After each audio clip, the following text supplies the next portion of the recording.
Bonjour, bonsoir, demeurez bénis, bien-aimés, demeurez bénis dans la grâce, grâce sur grâce et grâce pour grâce. La question ici est, y a-t-il des prophètes majeurs?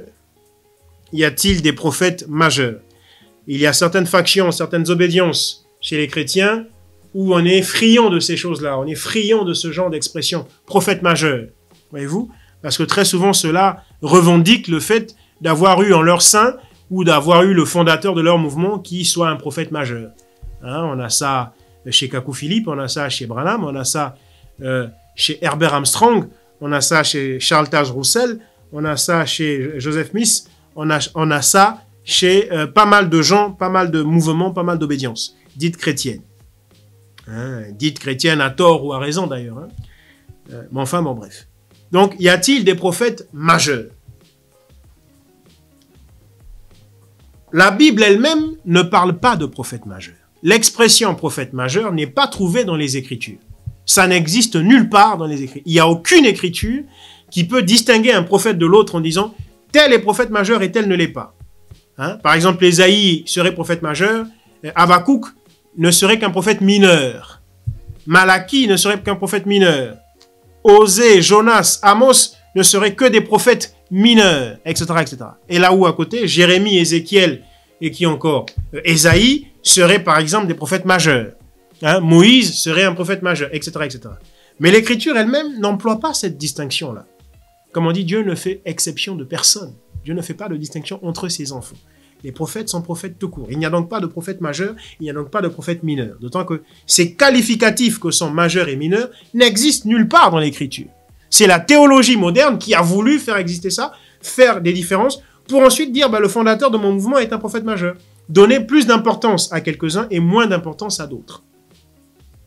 Maintenant, si toutefois on veut absolument qu'il y ait des prophètes majeurs, eh bien moi je dirais que dans ces cas-là, il faudrait donc considérer que ce sont les prophètes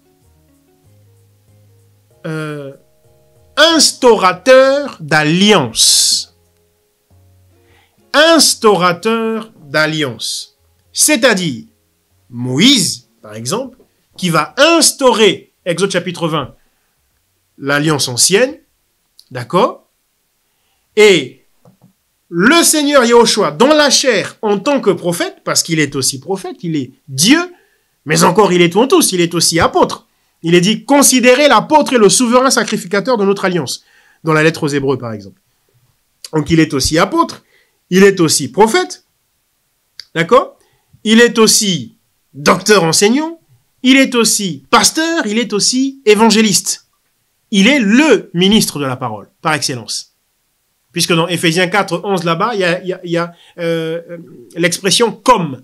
Il a dit, aux uns, il a donné comme apôtre, comme. Pourquoi comme? Parce que nous ne sommes pas apôtres, nous ne sommes pas docteurs, nous ne sommes pas pasteurs. L'apôtre, c'est Jésus, le docteur, c'est Jésus, l'évangéliste, c'est Jésus, le prophète, c'est Jésus. D'accord? Donc, Jésus-Christ, dans la chair en tant que prophète, qui instaure la nouvelle alliance à la croix. Donc, de ce point de vue-là, si vraiment on veut insister sur l'appellation prophète majeur, dans ces cas-là, il faudrait que nous considérions qu'il n'y en a que deux. De sorte que aucun fondateur de mouvement ne vienne dire ici qu'il est un prophète majeur. Non. Parce qu'il faudrait qu'il instaure une alliance divine avec le peuple. Pas une alliance personnelle ou individuelle, avec le peuple. Moïse a instauré l'alliance avec le peuple, que nous appelons l'ancienne alliance. Le Seigneur, dans la chair, a instauré l'alliance avec le peuple que nous appelons la nouvelle alliance. Voyez-vous? Et c'est pour ça qu'il est dit dans Deutéronome 18, au verset 15, Moïse dit, « Le Seigneur votre Dieu vous suscitera un prophète d'entre vos frères du milieu de vous. » Un prophète comme moi, dit Moïse. Vous suscitera un prophète comme moi. Écoutez-le. Donc Moïse a occulté tout ce qui serait prophète après lui. Les Osée, les Malachie, les Ézéchiel, les Daniel, les Jérémie, qui seraient, selon certains, des prophètes. Moïse les a occultés. Parce que tous ceux-là sont prophètes en Moïse, dans la chair de Moïse. Et Moïse va parler d'un autre prophète, qui est le Seigneur Yahushua HaMashiach, le Seigneur Jésus-Christ. Il va dire, celui qui l'écoutera aura la vie. Vous l'écouterez, parce que sinon vous mourrez, si vous ne l'écoutez pas. Il parlait ici du Seigneur Yahushua. Et les deux, en tant que prophètes, ont instauré des alliances. Ça veut dire que si toi, tu viens, fondateur d'un mouvement ou fondateur d'une religion donnée, si tu dis « je suis prophète majeur », alors il faudrait que tu nous montres quelle est l'alliance que tu as instaurée avec Dieu. En sachant que l'alliance nouvelle est éternelle, elle n'est pas rompue. Or, pour qu'une alliance nouvelle vienne, il faudrait que l'alliance dans laquelle nous sommes, l'alliance que Jésus-Christ a instaurée, prenne fin.